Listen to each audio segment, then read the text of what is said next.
కీరవాణి ఓ musical కాన్సర్ట్ను నిర్వహించబోతున్నారు. దీనికి megastar Chiranjeevi తన స్టైల్లో ప్రమోషన్స్ చేశాడు. బంగారు కోడిపెట్ట మిస్ అయిందట. దాని గురించి పక్కనే ఉన్న పోలీస్ స్టేషన్కి వెళ్ళి కంప్లైంట్ చేశాడట. కానీ అక్కడ వాళ్ళు నవ్వేశారట. ఈ బంగారు కోడిపెట్ట కీరవాణి చేస్తున్న మ్యూజికల్ కాన్సర్ట్లో దొరుకుతుందట. ఈ మేరకు ఇలా తన స్టైల్లో డైలాగ్ చెబుతూ చిరంజీవి ప్రమోషనల్ వీడియో చేశాడు. ఇందులో చిరు వాయిస్ కాస్త వెరైటీగా ఉందనిపిస్తోంది.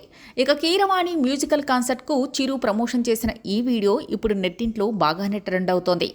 ఈ వీడియో కింద పవన్ కళ్యాణ్ ఫ్యాన్స్ తమకు నచ్చిన విధంగానే కామెంట్లు పెడుతున్నారు. కీరవాణి మన సినిమా గురించి మర్చిపోయాడా? హరిహర వీరమల్లు నుంచి అప్డేట్ ఇవ్వచ్చు కదా? అసలు నువ్వు మా మూవీని పట్టించుకుంటున్నావా అంటూ పవన్ కళ్యాణ్ ఫ్యాన్స్ కామెంట్లు చేస్తున్నారు. టాపిక్ ఏదైనా సరే పవన్ కళ్యాణ్ ఫ్యాన్స్ మాత్రం ఇలా తమకు నచ్చినట్టుగానే కావాలని కోరుకుంటారు. అక్కడ మ్యూజికల్ ఈవెంట్ టాపిక్గా ఉంటే దానికి మాత్రం స్పందించకుండా ఇలా హరిహర వీరమల్లు అప్డేట్ అంటూ హంగామా చేస్తున్నారు.